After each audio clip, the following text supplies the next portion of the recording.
नमस्कार, आप देख रहे हैं कशिश न्यूज और आपके साथ मैं हूं दीपक शर्मा। कुछ दिन पहले की बात है। नशा मुक्त युवा फॉर विकसित भारत संकल्प अभियान के उद्घाटन समारोह में मुख्यमंत्री सम्राट चौधरी ने कहा कि विकसित भारत और समृद्ध बिहार का सपना तभी पूरा होगा जब समाज पूरी तरह नशा मुक्त बनेगा। उन्होंने अभियान के तहत देश के 10 करोड़ लोगों को नशे से मुक्त करने के संकल्प की सराहना की और साथ ही उसी कार्यक्रम में यह भी कहा कि आज बिहार के लोग पहले की तुलना में ज्यादा पूजा पाठ करते हैं और देवघर, बनारस, कुशीनगर जैसे धार्मिक स्थलों की यात्रा कर रहे हैं। अब समझने वाले समझ सकते हैं कि यात्रा के किस मकसद का मुख्यमंत्री उल्लेख करने का प्रयास कर रहे थे। यानी साफ है कि नशा मुक्ति के प्रयास में शराबबंदी उतनी सफल नहीं जितनी मान्यता रही है, बल्कि शराब का सेवन करने वाले अपना शौक पूरा करने के लिए सीमा पार शिफ्ट करने में सहूलियत महसूस करने लगे।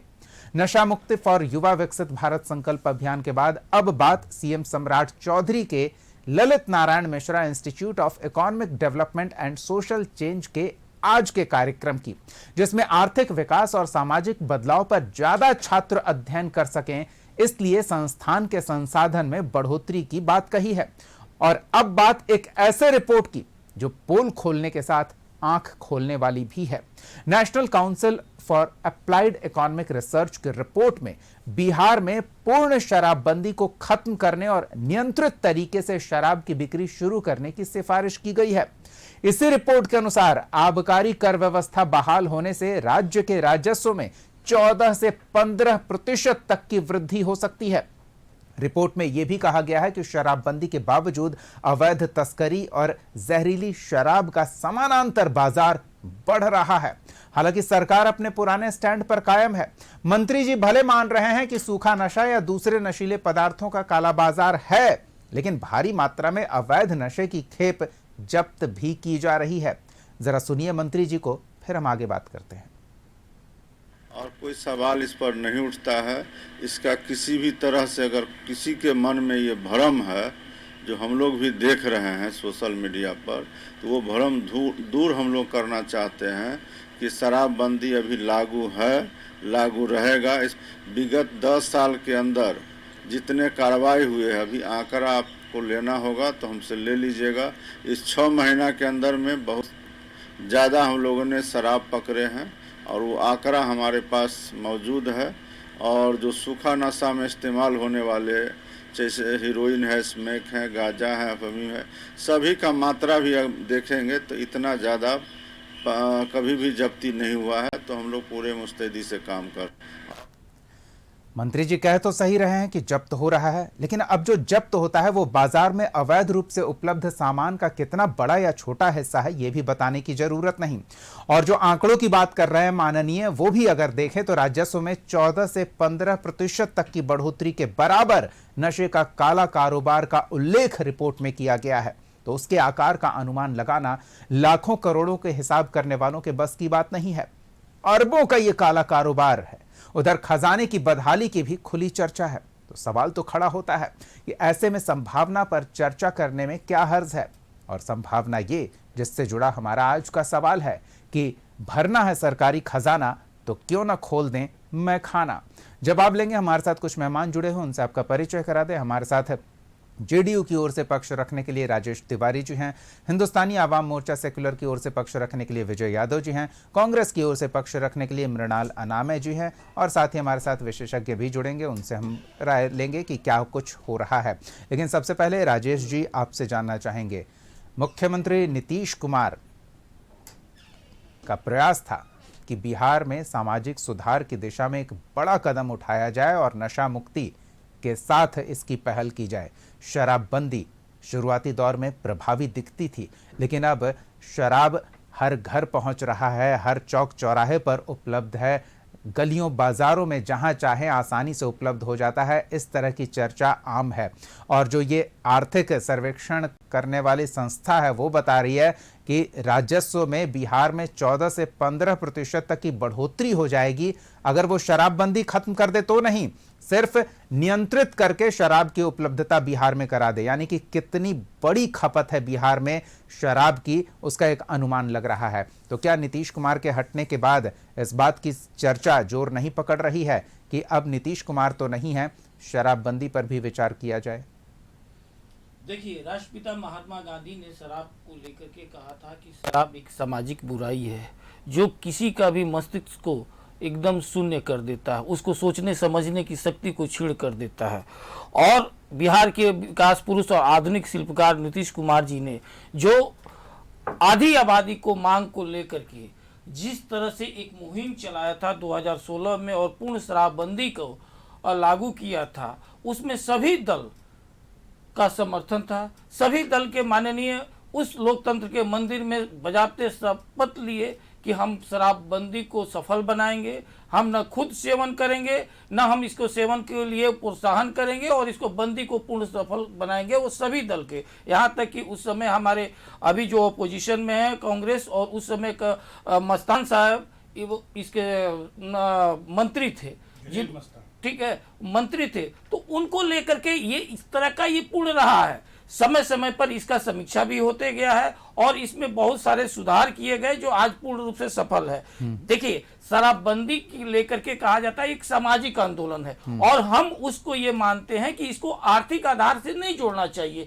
चूंकि ये सेहत से जुड़ा हुआ है, ये बिहार के भविष्य और देश के भविष्य से जुड़ा हुआ है, उन बच्चों से जुड़ा हुआ है जिनके पिता लड़खड़ाते हुए आते हैं, जो पिता जो है परिवार में किस तरह से हिंसात्मक हो जाते हैं, कितने गहने बिक जाते हैं, क्या क्या स्थिति हो जाता है। और आज उसके बंद होने के बाद कितने, चाहे विश्व लेवल पर हो या राष्ट्रीय लेवल पर, कितनी एजेंसियां उसको सफल बताया कि इससे कितना सामाजिक बदलाव हुआ, कितने बेटा बेटियों को पढ़ने में माता पिता जो पहले शराब का सेवन करते थे उसको सफलता इसमें भी कोई दो राय नहीं है। हम खुद ये बात मान रहे हैं और स्वीकार कर रहे हैं, सब लोग ये जान समझ रहे हैं कि शुरुआती दौर में इसका काफी सकारात्मक प्रभाव हमारे समाज में देखने को मिला था, लेकिन अब ये उतना प्रभावशाली नहीं है। दूसरी ओर सूखे नशे का प्रचलन भी काफी तेजी से बढ़ा है, ये रिपोर्ट भी बताता है, मंत्री महोदय भी बता रहे हैं कि जब्त हो रहा है। अगर जो किसी भी चीज का अगर लग रहा है कि उसका प्रभाव खत्म हो रहा है शराबबंदी को, तो उसको और ज्यादा संशोधन करके उसमें विचार विमर्श करने का और मजबूती लाने की जरूरत है, न कि उसको खत्म करने का है, न कि उसको कम करने की जरूरत है।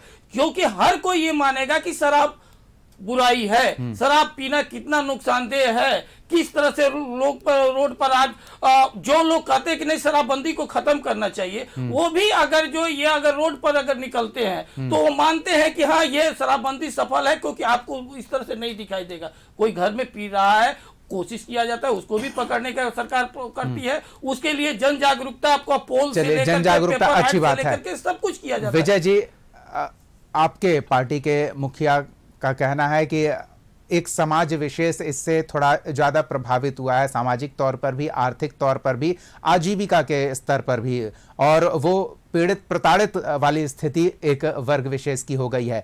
उसका आप उल्लेख करके शराबबंदी में थोड़ी छूट की मांग कर रहे थे, लेकिन अब एक राष्ट्रीय स्तर की आर्थिक संस्था है, वो कह रही है कि इसका आर्थिक कुप्रभाव भी बिहार के अर्थव्यवस्था पर पड़ा है, राज्य के आर्थिक स्थिति पर पड़ा है। तो एक और बिंदु आपको दिख रहा है कि आपकी मांग पर उसे मजबूती प्रदान करते हुए, क्या कहेंगे इस स्थिति में? दीपक जी, हमारे मुखिया श्री जीतनराम मांझी गलत कहाँ बोल रहे हैं, वो तो सही बोल रहे हैं कि कम से कम जब से शराबबंदी लागू हुआ है 16 से, तभी तक ले 11 लाख गरीब तबके के लोग और खास करके 5 से 6 लाख SC ST के लोग जेलें बंद हैं। इससे लोग प्रभावित हुए हैं।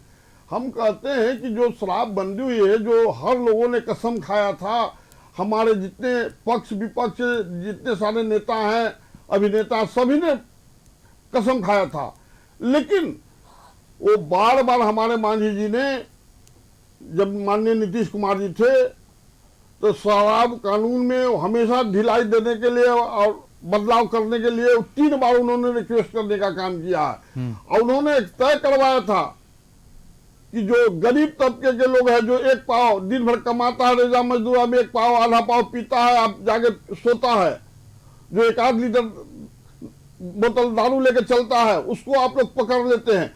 लेकिन जो बड़े बड़े तबके के लोग हैं, उनको क्यों नहीं पुलिस पकड़ रही है? जो बड़े बड़े खेप बिहार में आ रहे हैं, उनको भी नहीं पकड़ा रहा। जो बड़े बड़े पी के घर में उल्टे हुए हैं, रोड पर चलते हैं, तो कहीं न कहीं भेदभाव है गरीबों के साथ। इसीलिए मांझी जी के अपने पीड़ा बतला रहे हैं कि SC ST के जितने 6 लाख जेल में भी बंद हैं, उनके पारिवारिक हालत और बदतर हो गई है, इसलिए कि उनको छुड़ाने वाला कोई नहीं है, उनके परिवार में कमाने वाला कोई नहीं है, वो लोग भूखे मरने के कगार पर हैं। इसीलिए वो बार बार कहते हैं कि इसमें इम्प्लीमेंट होना चाहिए। 3 बार इम्प्लीमेंट हुआ, यहाँ गुजरात मॉडल पर लागू कर देना चाहिए कि जिससे आम जनता को कष्ट नहीं हो, आम गरीबों को कष्ट नहीं हो, यही तो उनका कहना है। लेकिन लगता नहीं है कि अभी जो व्यवस्था है वो एक तरह से नीतीश कुमार को लेकर, नीतीश कुमार के फैसलों को लेकर थोड़ी उसमें बदलाव को लेकर संशय करते हैं कि हम इसमें क्यों ही हाथ लगाएं, जो चल रहा है उसे चलने देते हैं, क्यों ही बदलाव करें।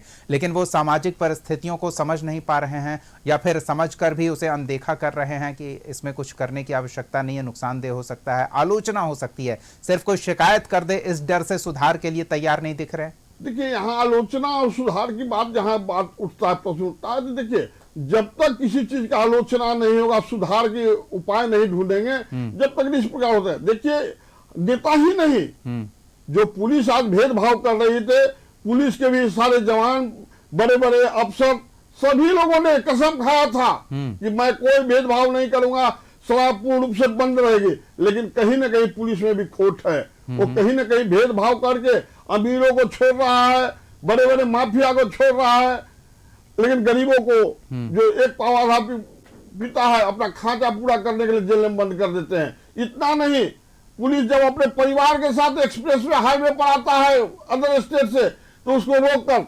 जबरदस्ती तंग किया जाता है कि आपके गाड़ी में शराब है कि नहीं है, लेकिन वहां तो कुछ मिलता नहीं है। बिल्कुल, और मुख्यमंत्री खुद ये मान रहे हैं कि लोग कोई पैसा के बदले बिल्कुल मुख्यमंत्री ये मान रहे हैं कि लोग बॉर्डर पार चले जाते हैं अपना शौक पूरा करने के लिए। तो मतलब ऐसा तो नहीं है कि नशा मुक्ति हो गई। हमेशा जाने जाते हैं, हमेशा आवाज उठाने का काम करते हैं, चाहे माननीय नीतीश कुमार हो, चाहे आज माननीय सम्राट चौधरी जी हो, उन्होंने उजागर करने का काम किया कि इस पर इम्प्लीमेंट कीजिए। शराबबंदी अच्छी चीज है। कल तक जो शराब पीकर घर में गरीब हो जाता था, आज वो सब्जी लेकर जाता है। बिल्कुल, समय के साथ सब कुछ बदलता है और समय के साथ इस व्यवस्था में बदलाव की मांग उठती रही है, लेकिन सरकार सिर्फ शिकायत होने के डर से क्या इसकी समीक्षा करके इसमें सुधार की संभावना से खुद को बचा रही है, ये एक बड़ा सवाल खड़ा हो रहा है। देखिए दीपक जी, जो सरकार आज बने वर्तमान मुख्यमंत्री सम्राट चौधरी किसी डरने वाले नहीं है, जो सही को सही, दूध का दूध, पानी के पानी को करने वाले हैं। यदि उनको जिस दिन अच्छा लगेगा कि नहीं गरीबों पर अत्याचार हो रहा है, पुलिस अत्याचार करे, पुलिस सिर्फ अमीरों को मदद कर रहा है, बड़े बड़े जो खेप ला रहा है उसको मदद कर रहा है, तो उसी दिन वो इम्प्लीमेंट करने का काम करें। चलिए, अगर अब तक वो नहीं समझ पाए हैं तो फिर आगे कैसे और किन परिस्थितियों में समझेंगे, ये भी अपने आप में सवाल है। हम मृणाल जी से जान लेते हैं कि मृणाल जी, अब एक राष्ट्रीय स्तर की संस्था है, वो इसके सामाजिक कुप्रभाव का भी उल्लेख कर रही है कि अब सूखा नशा का प्रचलन बिहार में तेजी से बढ़ा है और बिहार के राजस्व में भी 14 से 15% तक वृद्धि हो सकती है अगर सिर्फ आंशिक रूप से इस कानून में संशोधन कर दे और खुली छूट ना दे, नियंत्रित करके छूट दे। गुजरात मॉडल जिसे विजय जी अभी बता रहे हैं, थोड़ा उस तरह का कुछ हो सकता है, वैसी संभावना हो सकती है। तो क्या उस पर विचार नहीं किया जाना चाहिए? देखिए दीपक जी, सबसे पहले आपके दर्शकों को हर हर महादेव। आप देखिए कि राजेश जी ने एक चीज़ बोला कि गांधी जी का एक ऐसा विचार है कि नशा जो है मुक्त होना चाहिए। लोग तो गांधी जी के विचारों को तो अंदर रख लेते हैं, लेकिन उस पर चलना बड़ा मुश्किल काम है। आप देख लीजिए कि इन्हीं की सरकार थी, ये 2016 की जो बात कर रहे हैं, उसमें मंत्री कौन थे उस टाइम? हमारे जो कांग्रेस के मद्य निषेध मंत्रालय जी देख रहे थे, जलील मस्तान जी। अब देखिए कि उस टाइम हम लोगों ने पूरी समर्थन दिया था कि भाई शराबबंदी होनी चाहिए, लेकिन आप 2016 से पहले का स्थिति देख लीजिए कि इन्हीं की सरकार थी और इन्होंने पूरे गांव-गांव, यहाँ तक कि मोहल्ले-मोहल्ले, गली-गली तक इन्होंने शराब का दुकान खुलवाने का काम किया, लोगों को आदत दिलवाया। आज समझिए कि एक जनरेशन जो है, जो हम लोग का जनरेशन है, वो पूरी तरह से बर्बाद हो चुका है। आज कौन शराब के आदी हैं? जो हम लोग के जनरेशन के हैं, जो 40 और 45 और 50 के बीच और 60 के बीच हैं, उन लोग पूरी तरह से बर्बाद हैं। अब देखिए कि ये सब मिले जुले हुए हैं, ये बार बार कह रहे हैं कि राजस्व का कमी हो रहा है और राजस्व में गिरावट आ रहा है। हम तो कहेंगे इन लोगों का जेब जो है भ्रष्टाचार से बढ़ रहा है। आप कैसे कहते हैं राजस्व में? इनका देखिए जो पार्टी है, इनकी पार्टी है, दोनों की पार्टी कैसे फल फूल रहा है भाई, कहां से इनके पास पैसा आ रहा है? ये जो है पीछे दरवाजे से जो शराब की तस्करी करवा रहे हैं, चाहे वो एनडीए का पूरा कुनबा हो, किसी से छुपा हुआ नहीं है। आप 1 मिनट में फोन कीजिए, आपके घर पर हाजिर हो जाएगा, वो भी दुगना से तिगना दाम में हाजिर हो जाएगा। आप व्यवस्था क्या बना के रखे, ये सबसे बड़ी बात है। व्यवस्था तो पूरी तरह से चरमराया हुआ है, जबकि कांग्रेस का स्लोगन है हेल्थ इज वेल्थ। जब तक हेल्थ नहीं रहेगा तब तक आप वेल्थ नहीं कमा सकते हैं। आज देखिए कि दूसरा जनरेशन जेनजी आ गया है। जेनजी को इन लोगों ने जिस प्रकार से नशा मुक्ति करके कहते हैं कि हम नशा मुक्ति कर दिए हैं। अरे भाई आप देख लीजिए कि उनके बीच में सूखा नशा कितना प्रचलित हो गया है। आपने अभी कहा कि झारखंड में लोग जा रहे हैं महादेव के मंदिर में दर्शन करने के लिए, उसके पीछे कारण क्या है? उसके पीछे आप देख लीजिए कितना रील बने हुए हैं, किस प्रकार का आप सूखा नशा का चलन है, किस प्रकार से झारखंड में जाकर किस प्रकार से अपने पैसे की बर्बादी कर रहे हैं।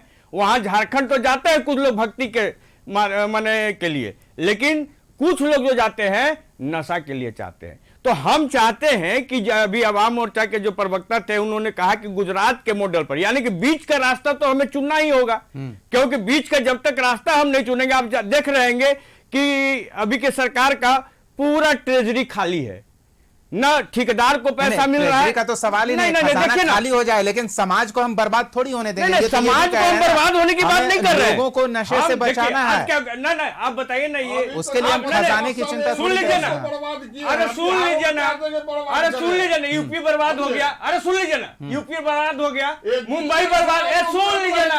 अरे आपके लोग तो महुआ की देखिए अभी आवाम मोर्चा के लोग जो है गांव में आप जाके देख लीजिए ना, ये जिनकी बात कर रहे थे मांझी समाज के, वही लोग जो है वहाँ शराब का बेसिकली दलाली कर रहे हैं। आप घटना कीजिएगा, यातना भी नहीं सहिएगा, अब घटना कीजिएगा, यातना भी नहीं सहिएगा, तो आप केवल नहीं, आप देखिए हमारी सरकार नहीं है, हमारी सरकार नहीं है। देखिए अभी इनको मिर्ची लगने लगा, मिर्ची लगने लगा, सरकार को बदनाम जब हम वास्तविकता या तो इन्हीं से बोलवा लीजिए भाई, इन्हीं से बोलवा लीजिए। हम अभी बता रहे थे रास्ता, बताइए मृणाल जी बताइए। देखिए बीच का रास्ता हम लोग को खोजना होगा कि जिसमें कि हम लोग को राजस्व की भी घाटा नहीं हो और हम लोग जो है इसके आदि भी नहीं हो। तो उसके लिए यहाँ जो अभी की सरकार, वर्तमान की जो सरकार है, उनको एक ब्लूप्रिंट तैयार करना पड़ेगा।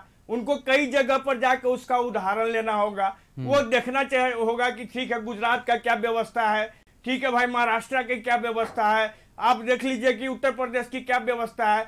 हमारा ही राज्य ऐसा क्यों किया गया है, इसके पीछे आप देख रहे हैं, इसके पीछे जो है पूरी तरह से भ्रष्टाचार है। यहाँ पर तो कोई तो उत्पादन है नहीं, क्यों किया गया है वो कलेक्शन है नहीं। देखिए एक सेकंड विजय जी मृणाल जी नहीं मृणाल जी एक सेकंड विजय जी एक सेकंड। मृणाल जी अभी तो आप श्रेय ले रहे थे शराबबंदी का कि आपके पार्टी के मंत्री थे, शराबबंदी को लागू कराने में उनकी भूमिका थी। अब आप कह रहे हैं कि गलत निर्णय लिया गया था, तो उस समय आपके मंत्री समझ नहीं पाए थे क्या कि गलत निर्णय लिया जा रहा है? मैंने क्या कहा कि गलत निर्णय की बात नहीं है।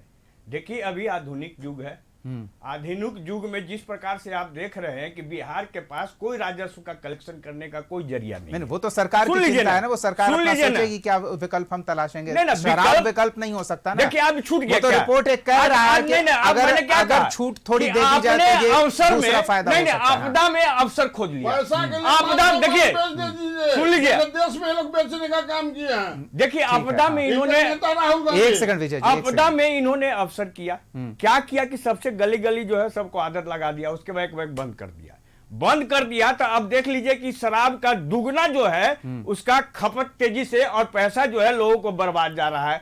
आप देख लीजिए कि किस प्रकार से आप बॉर्डर पार करके शराब आ रहा है, बड़ा बड़ा खेप आ रहा है, लेकिन उसे छोटे छोटे खुलवाना चाह रहे हैं। खुलवाना नहीं चाह रहे हैं। वो भी आपकी तो जो वही चाह रहे हैं कार्यशैली ना। है उस पर हम प्रश्न चिन्ह उठा रहे हैं। ठीक है, हम आपकी राजेश कार्यशैली जी से पर प्रश्न उठा रहे हैं राजेश जी। कि आप लोगों का कार्यशैली जो इस प्रकार का है कि आप लोग अपने नेताओं को जेब भरने का एक जरिया बना दिया है। चलिए ठीक है, शराब हम का जवाब व्यवस्था। ले लेते हैं। तो हम राजेश जी, चाहते हैं कि जेब भरे नहीं, हाँ। ये राजस्व के रूप में कलेक्शन हो, तो उसके लिए आपको एक नियम निकालना होगा। नियम के अनुसार से इन्होंने गुजरात चलिए, मॉडल का कम से नाम कम- लिया, तो कम इनका से मैं कम मृणाल जी इनका ये बड़ाई स्वीकार करता हूं कर कि रहे हैं गुजरात में आधार कार्ड पर दीजिए ना भाई आप समय सबको। बदला है। उस समय इनके मंत्री ये मान रहे थे कि ये एक सप्ताह निर्णय में सही है। आधार कार्ड के अब आधार उनके पर पार्टी दीजिए ना के आप प्रवक्ता ये शराब। मान रहे हैं कि उस निर्णय में सुधार की संभावना है, समय के साथ है। राजेश जी, पर्दे के पीछे एक बड़ा बाजार सजा हुआ है, उसे नियंत्रित नहीं कर सकते हैं क्योंकि वो पर्दे के पीछे है। सबकी नजरों में होते हुए भी वो सामने नहीं है, तो उसके साथ कुछ किया नहीं जा सकता है। तो फिर इसे हम नियंत्रित करके काबू में क्यों ना कर लें? देखिए, सबसे पहली बात है कि आप जो हमारे एनडीए के अभिभावक हैं माननीय मंत्री जीतन राम मांझी जी, वो अभिभावक हैं। उनका हर एक निर्णय जो होता है, जो भी वो सुझाव देते हैं, एनडीए के शीर्ष नेतृत्व उस पर विचार विमर्श करता है। वो पूरे एनडीए के साथ रहते हैं। हमारा एनडीए एक डेमोक्रेटिक अलायंस है जिसमें सभी को अपने अपने बात करने का स्वतंत्रता होती है। रह गई बात है जहां तक विपक्ष की बात है, ताजुब होता है कि विपक्ष के लोग अब शराबबंदी को ये सिखा रहे हैं कि कैसे बंदी होता है। अरे भाई, जिस आप अभी महात्मा गांधी की बात कर रहे हैं कि बात करना अलग है, चल रहा है। अरे हम तो कह रहे हैं, हम तो उनके पद चिन्हों पर अगर नाखून बराबर भी चल रहे हैं तो वो हमारे लिए बहुत बड़ी बात है। लेकिन उस महात्मा गांधी का तस्करी करवा के, उस महात्मा शराब गांधी के का नाम तस्करी करवा के, जो तस्करी करवा रहे हैं आप शराब को तस्करी करवा रहे हैं, लीगल रूप में क्यों नहीं खुलवाते हैं? आप तभी से झूठ बोल रहे थे, हम एक शब्द नहीं बोल रहे थे कि हमको बोलने दीजिए, नहीं तो आपको अभी बोलने नहीं दिए रहते। चलिए, जिस राजेश जी। महात्मा गांधी को आप कह रहे हैं, अरे हम तो सिर्फ उनके पद चिन्हों पर चल रहे हैं। आप तो उनका टाइटल चुरा करके नहीं, वो तो ये भी कह रहे हैं ना कि कहना आसान है, उनके पद चिन्हों पर एक सेकंड, मृणाल जी उठाता हूँ मृणाल जी, प्रूफ दीजिए तो, एक सेकंड, प्रूफ दीजिए तो, एक सेकंड, आपको पकड़ाया नहीं, एक सेकंड, राजेश जी, एक सेकंड, नहीं, ऐसे नहीं कीजिए, ऐसे हमारी नहीं, सरकार ऐसे आने नहीं दीजिए, कीजिए। प्रूफ दे देंगे आपको। एक सेकंड मृणाल जी, एक सेकंड, राजेश जी, वो ये भी कह रहे थे कि गांधी जी के पद चिन्हों पर चलना, ये कहना आसान है लेकिन वाकई में चलना बहुत मुश्किल है। और सुनिए पहले बात, कोशिश कर रहे हैं, कोशिश कर रहे हैं, तो सुधार की संभावना से अरे क्यों भैया, इनकार उस कर रहे हैं? महात्मा गांधी का जो टाइटल चोरी किए उनका तो देख लीजिए। अरे कि उनके वो बारे उनके में मत मतलब है। बोलिए। और सबसे बड़ी बात है, निस्वार्थवान है, आप भ्रष्ट आदमी है, सब अरे आप सब भ्रष्ट है। गांधी है, सब वो सब वो गांधी को बदनाम करने वाला। और दूसरी बात ये कर रहे हैं, ये कांग्रेस के लोग जो कभी पंजाब चंदा चोरी करने वाला क्या बोलेगा जी? अरे जो राम को अरे नहीं, चंदा चोरी करने वाला, राम मंदिर को चंदा चोरी करने वाला क्या बोलेगा जी? छात्र के वोट से नहीं जाएगा, क्या बोलेगा? देखिए नहीं, अरे देखिए, छात्र बड़े के वोट हम- से नहीं जाते, सुखाने समझ में डाल दिए। हाँ, बिल्कुल विषयांतर हो रहे हैं। जल्दी से राजेश जी, जल्दी से।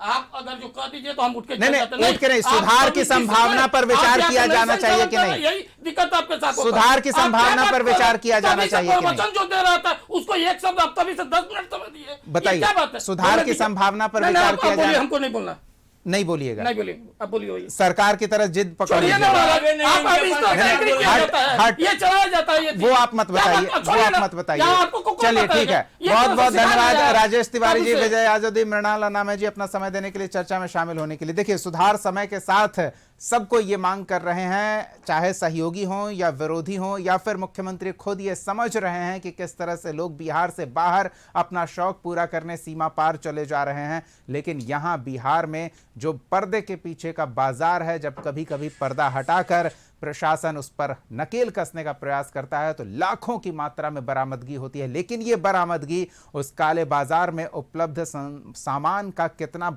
छोटा हिस्सा है, इससे कोई इनकार नहीं किया जा सकता। विकल्पों की भरमार हो गई है, बाजार नशे से पटा पड़ा है, नशे का विकल्प भरपूर हो गया है। सिर्फ शराब ही नहीं है जिस पर रोक है, तो उस पर भी नकेल कसे जाने की जरूरत है। तो अगर सरकार सामाजिक सुधार की दिशा में पूरी ईमानदारी से प्रयासरत है तो सिर्फ शराबबंदी से काम नहीं चलेगा, नशे के हर तरह के कारोबार पर नकेल कसा जाना जरूरी है। और अगर ऐसा नहीं है तो फिर नियंत्रित रूप से इस शराबबंदी के पुराने फैसले में संशोधन पर विचार किया जा सकता है, जिसकी सलाह हर तरफ से दी जा रही है। देखते हैं क्या होता है। फिलहाल के लिए इतना ही। अगले एपिसोड में एक और सवाल के साथ हम फिर मौजूद रहेंगे। तब तक के लिए देखते रहिए कशिश न्यूज़।